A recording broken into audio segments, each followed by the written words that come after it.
si alguna vez le han recetado medicamento contra la hipertensión arterial, si se le ha detectado niveles altos de glucosa en sangre, si ha existido algún diagnóstico de diabetes en su familia, y nos saca una puntuación total. Esa puntuación total, si es menor a 7 puntos, nos indica un riesgo de desarrollar diabetes de un 1%. Si se trata de 7 a 11 puntos, de un riesgo del 4%, de 12 a 14 puntos nos indica un 17%, del 15 a 20 puntos un 33%, y más de 20 puntos pues nos estaría indicando un 50% de probabilidades de riesgo de desarrollar diabetes en los próximos 10 años, ¿vale? Entonces, igual la interpretación, vamos a ir como de riesgo bajo, de riesgo ligeramente elevado, riesgo moderado, riesgo alto y riesgo muy alto. Todo esto de acuerdo al puntaje que se obtenga. La siguiente, por favor. Aquí lo que les estamos mostrando es un diagrama en donde se va, pues son los diferentes pasos que se tiene que llevar para identificación y el manejo de riesgo de diabetes tipo 2.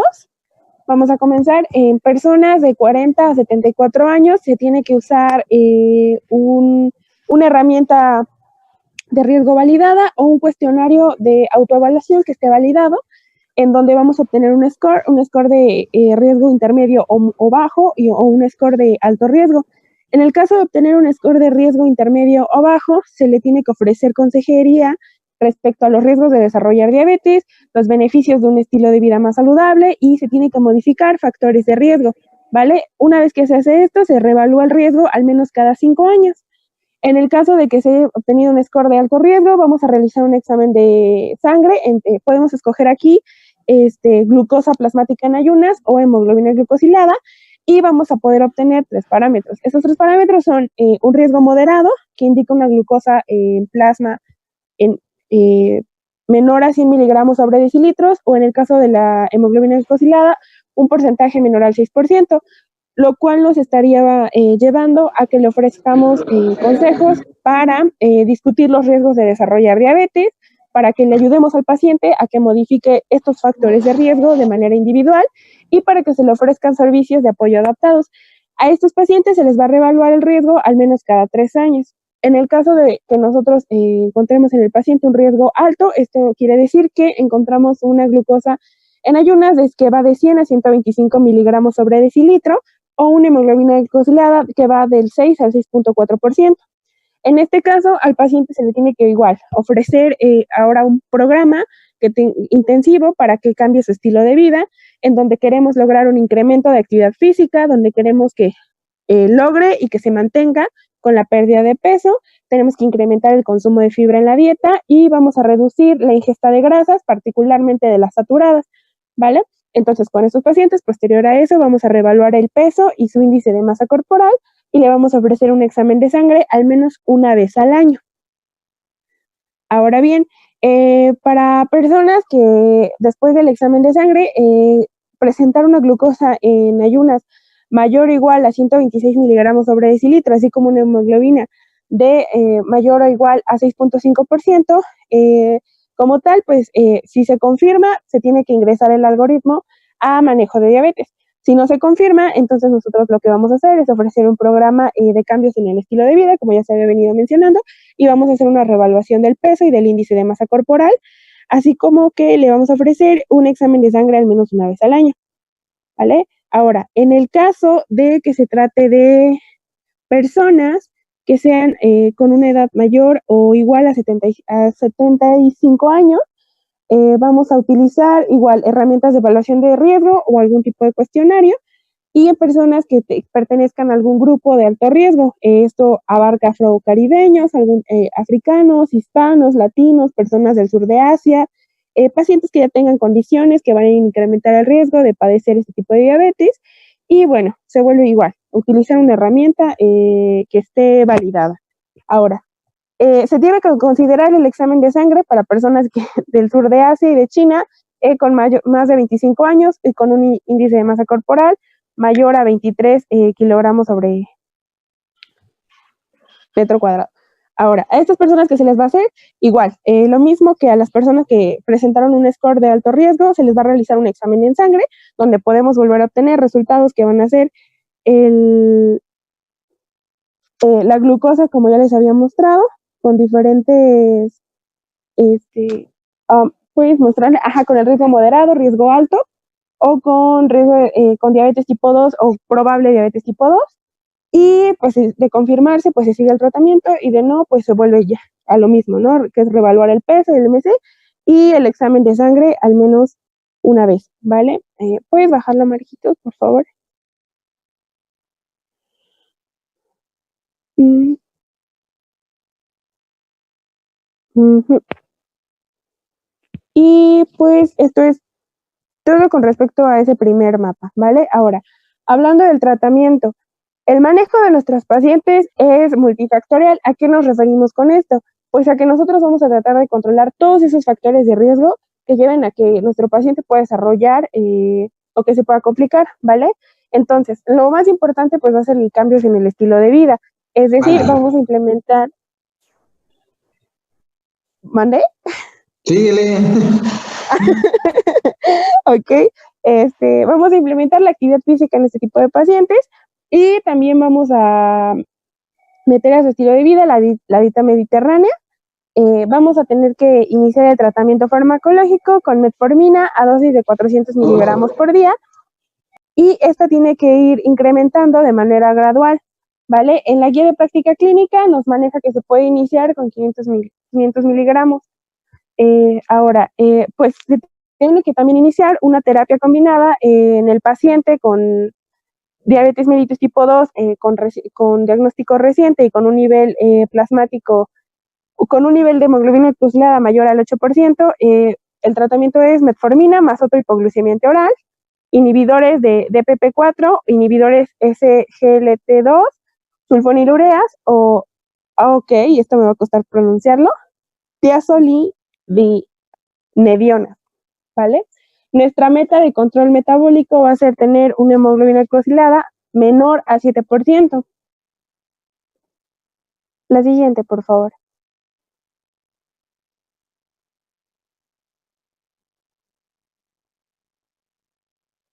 Ok. Se tiene que iniciar una triple terapia en aquellos pacientes que no lleguen a la meta control a pesar de que se utilice la terapia combinada, ¿vale? Entonces, en este caso, podemos ocupar metformina más otro hipoglucemiante oral más insulina. Usualmente, bueno, nosotros habíamos leído que se utilizaba un agonista del receptor de los GLP-1. Ese es el que se podía utilizar en conjunto con la metformina y con la insulina, ¿vale? Vamos a utilizar insulina NPH en una de 10 a 11 pm y nuestra dosis inicial basal va a ser de 10 unidades por día o de 0.2 unidades por kilogramo día, ¿vale? Va a haber un incremento de 2 a 4 unidades cuando la glucemia esté por encima del valor prefijado.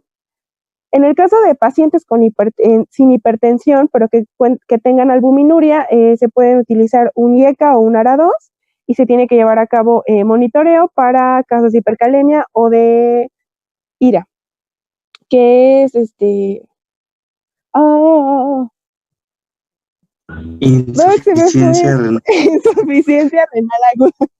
Se me fue, perdonen. Ok, y en el tratamiento de hipoglucemia, es decir, valores a menores a 70 miligramos sobre decilitro, se van a utilizar de 15 a 20 gramos de carbohidrato de acción rápida, 4 o 6 onzas de jugo y de manera intravenosa son 25 miligramos de solución glucosada al 50% más 1 miligramo de glucagón. Ahora, después les voy a mostrar igual la siguiente, Marquitos, por favor, gracias.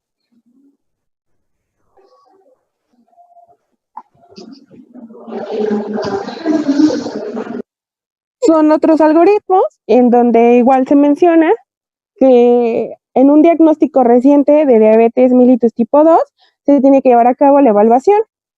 Si nuestro paciente está estable, entonces se lleva a cabo la consulta nutricional, un cambio intensivo en el estilo de vida, que es algo que ya se les ha venido mencionando, y se tiene que implementar el uso de metformina, recordándoles a la dosis, bueno, nosotros aquí pusimos 400 miligramos.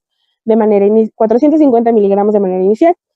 Ok, entonces, después de eso se lleva a cabo el monitoreo y si encontramos una hemoglobina glucosilada de menor o igual a 7.9%, entonces se mantiene la monoterapia. En este caso, metformina de 850 miligramos hasta cada 8 horas.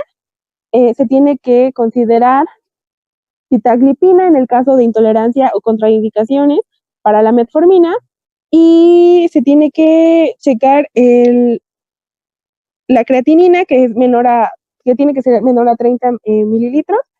Ay. Y si se cumple con la glicemia recomendada, se da un seguimiento de manera trimestral. En el caso de que no se cumpla con esa glicemia, entonces se tiene que ver una terapia doble, ¿vale? Para aquellos pacientes que presenten una hemoglobina con un porcentaje de 8.5%, aquí se utiliza una terapia dual, utilizamos glibenclamida, 5 miligramos, máximo 15, que se tiene que dividir en 2 tomas, o pioglitazona, 15 miligramos cada 24 horas, máximo 45 miligramos al día, ¿vale? O también se puede utilizar sitaglipina, 100 miligramos cada 24 horas, y se tiene que igual checar la creatinina, que tiene que ir de 30 a 40, y si se cumple la meta, entonces se tiene que dar igual este seguimiento trimestral. Y si no se cumple, entonces se tiene que ver una terapia triple o en su caso una insulina. Ahora, si nuestra hemoglobina va de 8.6, perdón, a 8.9, aquí ya se tiene que considerar una terapia triple, en donde si el paciente acepta, pues se considera la terapia de insulina, como ya les había mencionado, se utiliza metformina más otros fármacos, son bastantes, entonces ya no se los voy a leer todos. Ahora, si se cumple la terapia, pues regresamos al seguimiento trimestral. En el caso de que nuestra evaluación nos muestre que es un paciente inestable, es decir, paciente con hemoglobina que tenga más de 9% o que tenga una glucosa mayor a 300 miligramos sobre decilitro y con sintomatología, entonces lo que nosotros tenemos que hacer es iniciar con una insulina NPH, es decir, a 10 unidades internacionales, o recordemos que es a 0.2 por peso kilogramo, ¿vale? Y si este paciente no cumple con la glicemia recomendada, se tiene que hacer una reevaluación. En el otro algoritmo que tenemos al lado, les hablo del inicio y el ajuste del régimen de insulinas en este tipo de diabetes, donde dice que nosotros tenemos que iniciar con una insulina de acción intermedia por las noches o a la hora de acostarse, o una de larga duración por las mañanas, ¿vale? Y lo mismo, volvemos a iniciar con 10 unidades, ¿vale? Después vamos a checar la glucosa en ayuno diario y se va a ir incrementando la dosis, usualmente 2 unidades cada 3 días, hasta que los niveles en ayuno pues se encuentren dentro del rango deseado, que es de 80 a 130 miligramos sobre decilitro, ¿vale? Se puede ir aumentando la dosis cada vez, por ejemplo, cada 4 unidades cada 3 días, si la glucosa en ayunos es mayor a 180 miligramos sobre decilitro, ¿vale? Si ocurre una hipoglucemia o los niveles de glucosa en ayuno son menores a 80 miligramos sobre decilitro, lo que debemos hacer es reducir la dosis al acostarse 4 unidades o un 10%, ¿vale? Si la hemoglobina es mayor o igual a 7 después de 3 meses, lo que tenemos que hacer es checar, ¿vale? Si la glucosa en ayuno se va a encontrar dentro del rango, entonces se revisa la glucosa antes del almuerzo, se revisará en la cena y al acostarse. Y dependiendo de estos resultados, nosotros podemos añadir una segunda inyección en la que se puede iniciar con 4 unidades y vamos a ir añadiendo 2 cada 3 días hasta que la glucosa se encuentre en el rango, ¿vale? Si la glucosa prealmuerzo está fuera del rango, vamos a añadir una insulina de acción rápida en el desayuno. Si la glucosa precena se encuentra fuera de este rango, nosotros vamos a añadir una insulina NPH en el desayuno o una insulina de acción rápida en el almuerzo. Y si nuestra glucosa antes de acostarse se encuentra fuera del rango, lo que vamos a hacer es añadir una insulina de acción rápida en la cena, ¿vale? Después vamos a monitorear y si la hemoglobina se encuentra en un porcentaje, si sigue manteniendo en un porcentaje mayor al 7% después de 3 meses, tenemos que reevaluar de nuevo antes de la comida, y si de nuevo encontramos que está fuera del rango, añadimos otra inyección, porque está fuera del rango, y pues evaluamos los niveles postprandiales a las 2 horas y ajustamos esta insulina de acción rápida prepandreal. Si ya no es mayor a 7%, entonces continuamos el régimen y la vamos a empezar a checar cada 3 meses. Y esto es todo, compañeros. ¿Tienen alguna duda?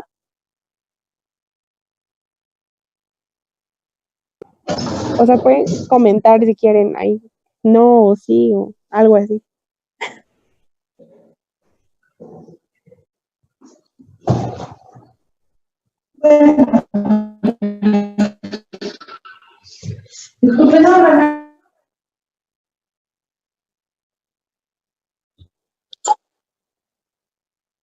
Entonces, disculpe, yo tengo una pregunta. Sí, adelante. Empezabas con... ¿Cómo? No se escucha muy bien, como que se distorsiona.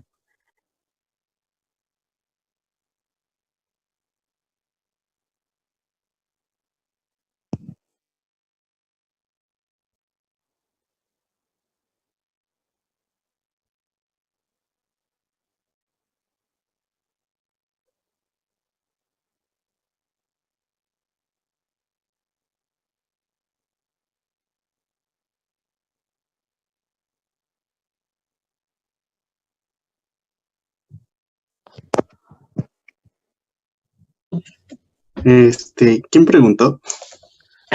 No escuché la pregunta, de hecho. Ajá, no se escuchó tu pregunta. De nuevo, otra oportunidad.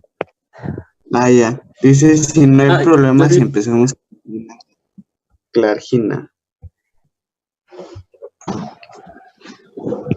Órale, influencer, contéstale. Órale,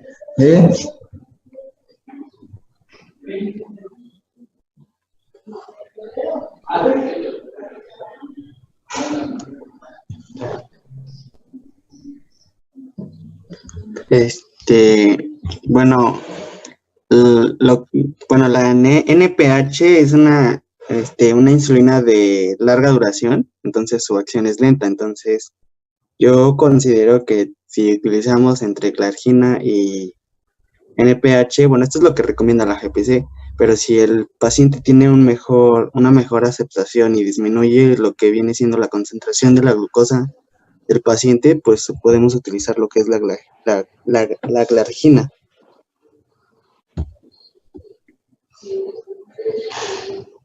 ¿Alguien más? Sí, doctor, tengo una duda. Lo que pasa es que una vez nos envió un enlace que era para COVID y terminó siendo de control de diabetes.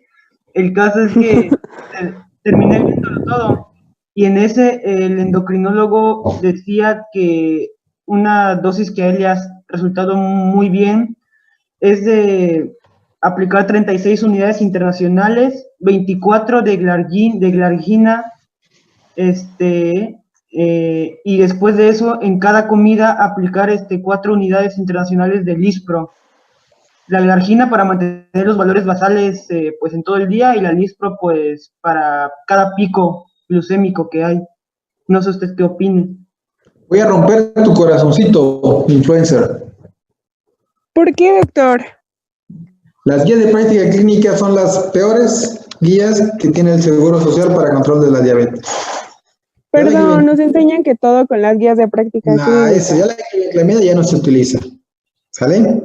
Entonces, para nosotros lo que vamos a hacer es revisar prácticamente el algoritmo de la ADA, las guías, pero del que marca la ADA y la Asociación Europea de Diabetes. ¿Sí? Entonces, prácticamente, sí, hay indicaciones cuándo iniciar con insulina. Si ustedes me dicen, doctor, ¿puedo iniciar insulina de acción lenta, en este caso Clargina? La insulina Clargina, sí, a nivel comercial se llama Lantus, es U100, es una concentración, y tenemos una concentración más fuerte que es Tolleo, U300, sí, es una insulina basal de acción lenta, sí. Entonces, si yo tengo a mi paciente con una hemoglobina glicada arriba de 10 y tiene más de 5 años de ser diabético, es un paciente que yo le puedo iniciar insulina de inicio, ¿sí? Específicamente las insulinas de acción lenta, ¿sí? Las podemos manejar a punto 2. Los laboratorios te dicen que inicies con 10 y cada tercer día, ¿sí? Poderlo incrementar en base a los esquemas que uno esté reportando. Yo les voy a dar más adelante cómo insulinizar, ¿sí? Entonces, prácticamente, ¿puedo iniciar con insulina basal? Sí. La insulina glargina, específicamente el Lantus, te dura en promedio 20 horas. Y lo que me está diciendo el compañero es que hay esquemas. Hay algo que se llama esquema basal, bolo y basal plus. Entonces, en uno, tú das una dosis de insulina basal que te va a durar 20 horas. Y en la comida fuerte, tú le puedes picar el dedo antes de que ingiera alimento. Y en base al destrox de la glucemia capilar, va a ser el número de insulina que le vas a aplicar. Ese esquema tiene un nombre, pero también puedes agregar y picarle el dedo a tu paciente antes de cada comida, y ese es otro esquema con otro nombre, ¿sí? Pero en la actualidad tenemos mezclas de insulina lenta con insulina rápida, ¿sí? Donde puedes poner 70% de la insulina lenta con 25% de la rápida. ¿Qué quiere decir? Si tu paciente pesa 50 kilos y le vamos a iniciar a punto 2, ¿sí? Tu paciente va a requerir 10 unidades de insulina, en teoría. Y si yo le pongo una combinación que sea 70-30, quiere decir que son 7 unidades de lenta y 3 unidades de rápida, ¿sí? Esas son combinaciones, pero aparte tienes la combinación de una insulina basal con un agonista del GLP-1. El agonista del GLP-1 también te va a cuidar lo que es la glucosa postprandial. Por eso tus metas de control son, uno, que tu paciente amanezca entre 80 y 130 de glucosa, que tenga una glucosa 2 horas después de comer menos de 180 y una hemoglobina glicada menos de 7%. ¿Sí? Okay. Entonces, todo esto es una guía. ¿Por qué? Porque en el Seguro Social se va a continuar con glibenclamida, pero en la actualidad la glibenclamida ya no se utiliza. Es una sulfonilurea que se utilizó en la época de los 70, pero se ha asociado principalmente a cardiopatía isquémica por el mecanismo de acción. ¿Sí? Ya actualmente lo que se utiliza es la glimeperida, porque tiene muchas ventajas en relación a la glibenclamida. La glibenclamida agotaba las células beta, mientras que la glimeperida lo que va a hacer es favorecer, ¿sí? Prácticamente esa célula. O sea, esa masa pancreática, en lugar de acabármela en 5 años, me la voy a acabar en 10 años. O sea, persevera. Con poquito produce mucho. Además, también lo que es la glimeperida también te va a disminuir lo que es colesterol y triglicéridos y evita que suba de peso, a diferencia de la glibenclamida. Es la única sulfonilurea que hasta ahorita tiene esos efectos. De ahí tienes otro grupo de medicamentos, como bien lo dice las tiazolinedionas, principalmente la pioglitazona, que tiene indicaciones, ¿sí? Entonces, dos. Y tienes ahí la linagliptina y la metformina. La linagliptina pertenece a un grupo de medicamentos que se llama inhibidores del BP4, como lo tienes ahí. Tienes prácticamente la dapaglifosina, que pertenece a los inhibidores de los GLT2, ¿sí? Pero aparte te hace falta otros, ¿sí? Alguien me pregunta, ¿cómo quito el hambre del paciente? Bueno, si nosotros leemos lo que son los agonistas del GLP-1, los agonistas del GLP-1 van a actuar a nivel cerebral para disminuir esa ansiedad y esas ganas de comer. No me metí en tu presentación porque el próximo lunes vamos a dar prácticamente 8 mecanismos fisiopatológicos que tienen alteración o están defectuosos en la fisiopatología de la diabetes tipo 2. Y esos 8 mecanismos que están defectuosos tienen un grupo de medicamentos precisos para poder evitar esa alteración, ¿sí?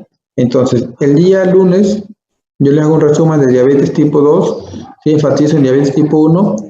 Quiero que lean lo que es el octeto luminoso de Fromm, ¿sí? Y un compañero de ustedes tiene artículos. Esos artículos van a comparar los inhibidores del PP4 contra los agonistas del GLP-1, va a comparar las teozolinedionas, ¿sí? Y ahí vamos a revisar lo que son las guías de práctica, pero desde el punto de vista de la Asociación de Diabetes Americana y la guía de la Asociación Europea de Diabetes. ¿Sí? Entonces, aquí, Ok, gracias, doctor. pacientes con hipertensión y albuminuria, lo ideal es dar inhibidores de la ECA y los ARA2 para prevenir esa nefropatía. ¿Sí? Entonces, quiero que lean el octeto luminoso de Fromm, ¿sí? Y el compañero va a hacer una tablita de el nombre del artículo, qué comparó y cuáles fueron los resultados. Y el día martes, en la mañana, les voy a dar una clase de insulinización, ¿sí? Los tipos de insulina. Hay insulina de acción lenta, hay insulina de acción intermedia, hay insulina de acción rápida, de ultra rápida, ¿sí? Y cómo se debe calcular y qué es lo que tenemos que vigilar con cada una de ellas. Vamos a ver también las metas, los criterios diagnósticos principalmente, y qué es lo que tenemos que vigilar en el paciente diabético. ¿Vale? Entonces, dice, ¿va a seguir tomando metformina mientras esté en el esquema de insulina? Sí. Realmente, si ustedes revisan las guías europeas y de la... Sí, anteriormente, todos te decían que utilizaran una monoterapia de entrada a la metformina, ¿sí? Pero actualmente, y aquí yo fui partícipe de que la metformina tendría que entrar en un segundo lugar y los agonistas del GLP-1 por el mecanismo de acción tendrían que estar en primera línea. ¿Por qué? Porque el día lunes que veamos el objeto y veamos cómo actúan los agonistas del GLP-1, se van a dar cuenta que el agonista del GLP-1 te bloquea 7 de los 8 mecanismos que hasta ahorita están alterados, ¿sí?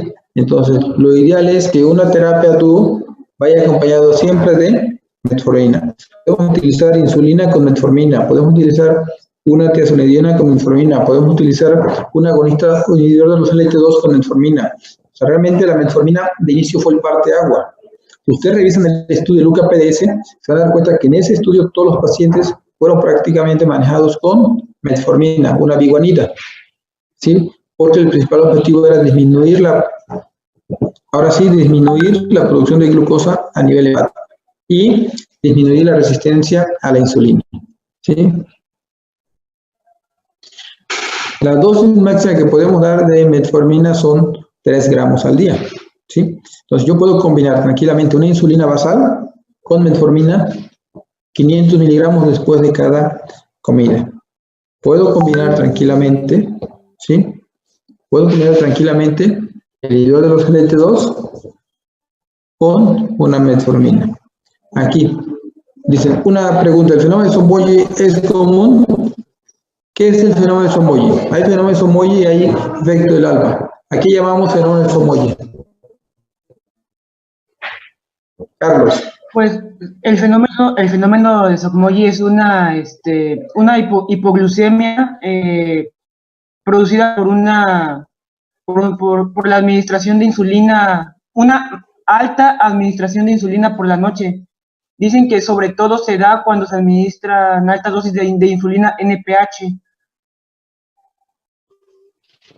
12. Entonces, ¿Somogyi no es una hiperglucemia precedida de una hipoglucemia?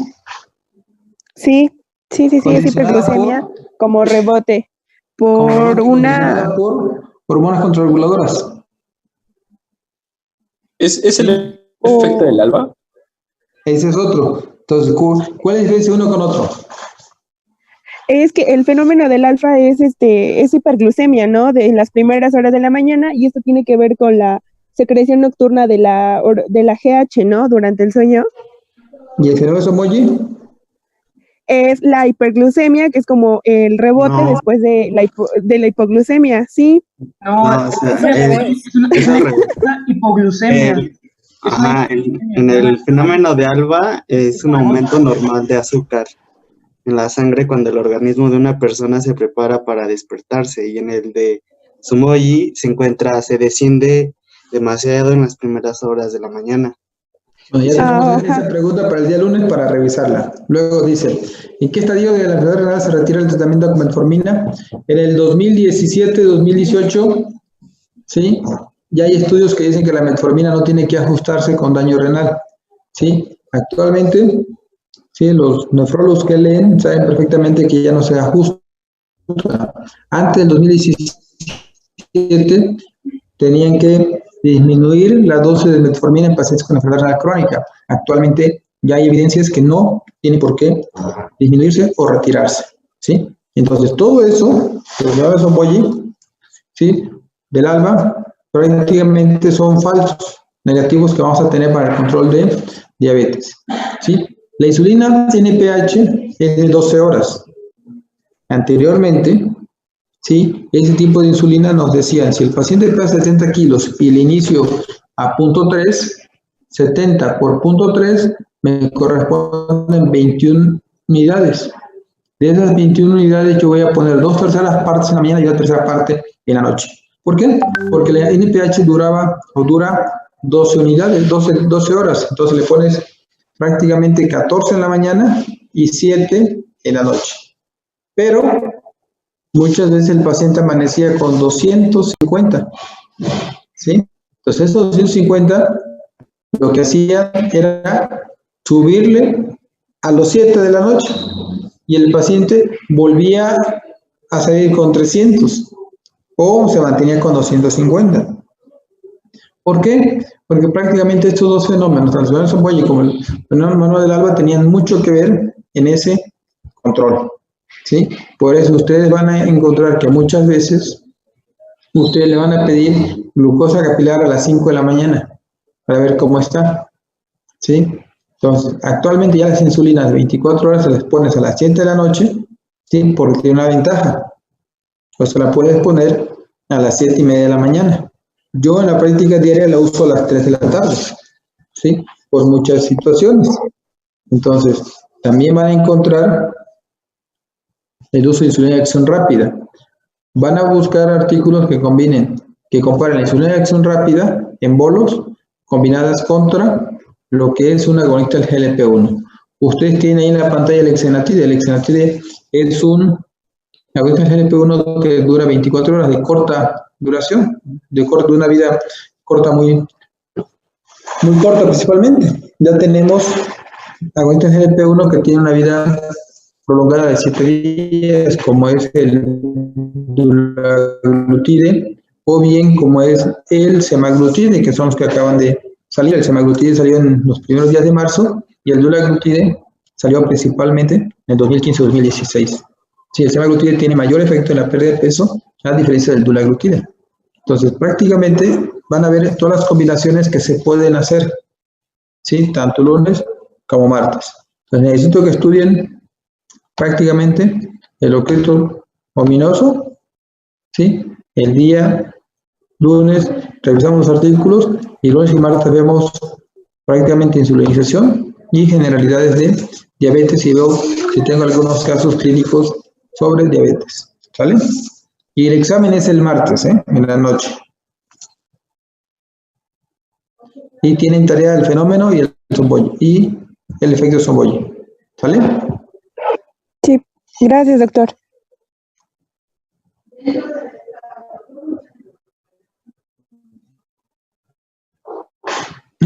Sí, lo ideal es el régimen dietético, pero cuando tienes hemoglobina glucosilada de 10 o de 9 ya no te ayuda. Y si lees el UKPDS te vas a dar cuenta que los pacientes cuando se diagnostican diabéticos ya han pasado cuando menos 5 años de que son diabéticos sin que ellos lo sepan. Hay algo que se llama memoria metabólica y hay algo que se llama inercia clínica, que los vamos a revisar. ¿Quieren clase mañana? Damos clase mañana.